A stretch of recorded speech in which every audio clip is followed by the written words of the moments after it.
Oh man. Yo, gotta be that COVID-19 protection, you know what I'm saying? Yeah, ain't nothing but a mess. Fuck this shit. Anyways, it's been a real hot minute since I made a video, and figured I might as well make an update since I've actually made some progress here. With everything going on, I got a welder, I got a welding cart, and I bought a generator. I got multiple prices on getting power run to my garage, and for the amount that it's going to cost to run a proper 100 amp box to the garage just to run a welder, I'm not spending the money right now. So I decided to do some research, and I got a generator.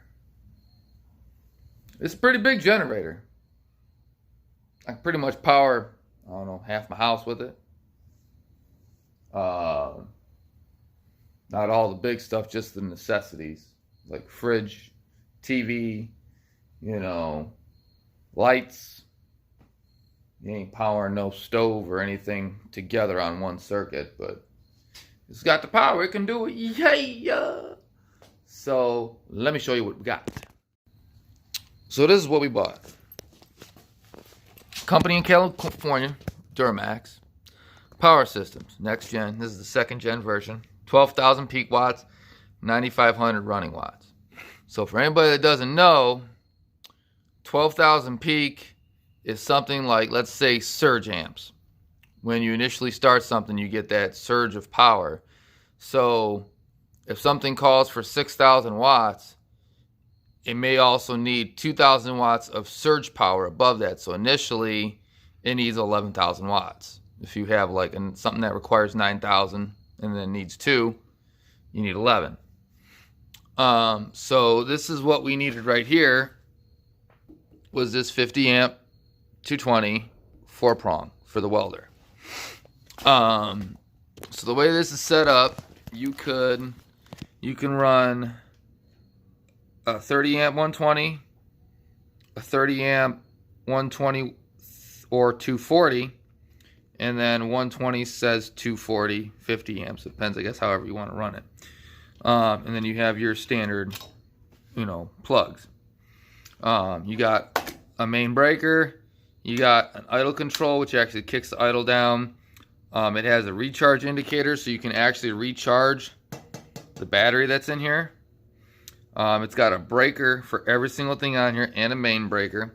It's got a voltmeter, and it's got a switch from just standard 100% power to 120 or split between 120 240. Oil alert lamp, which means if the oil gets low, it automatically shuts off. And then you got your key start. It's like a 457 cc engine. So it's 12,000 watts peak, 9,500 running.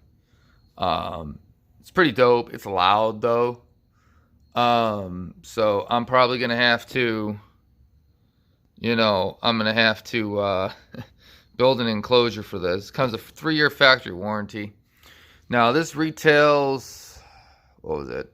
Anywhere from $1,299 to, I've seen, $1,700.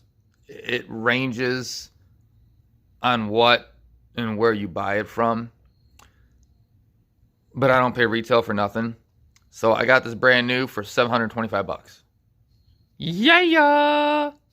So that's a deal. It's brand new, 3-year warranty. I wasn't able to buy an extended warranty because of where I bought it from, but I still have the factory 3-year. It's pretty dope. Up to 8 hours on a full tank of gas, a 50% load. This thing's got a 8.3 gallon tank. It's got a gauge on it. This thing's pretty robust. It's pretty sweet. I like it. And now we're going to go over to the welder. So this can run 110 or 220, but it requires a 45 amp 110 circuit to run this for MIG welding because of what it pulls. On 220, it only requires 27 amps. So this is made by Amico Power. Maybe none of you've ever heard of them, but they are made in California. This is a MIG, TIG, and stick welder 3-in-1. I've already had it out of the box and looked at it.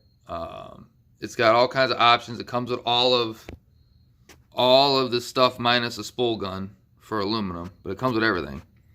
So you can reverse the polarity. You can do everything in this thing. It's pretty badass. That's pretty much, that is what it looks like right there. It's got all the digital stuff, the dials and readouts. It's a pretty robust unit. And then I went ahead and just went to Harbor Freight and got a Vulcan welding cart. It's a short one. It's not a big one, but it's enough to house that and roll this around. So since I got this, that, and this, I can finally get going here pretty soon. So since I finally picked this stuff up, pretty much we're going to get to finish welding that headache rack here and hopefully other stuff soon. But yeah, I got everything I need finally to get this going. I'm probably going to use flux welding for now. I just don't feel like going to buy a tank for the MIG to gas weld, so I'm probably just going to do flux weld for now on this. But yeah, as it goes, this is just an update for now, but there'll be more to come.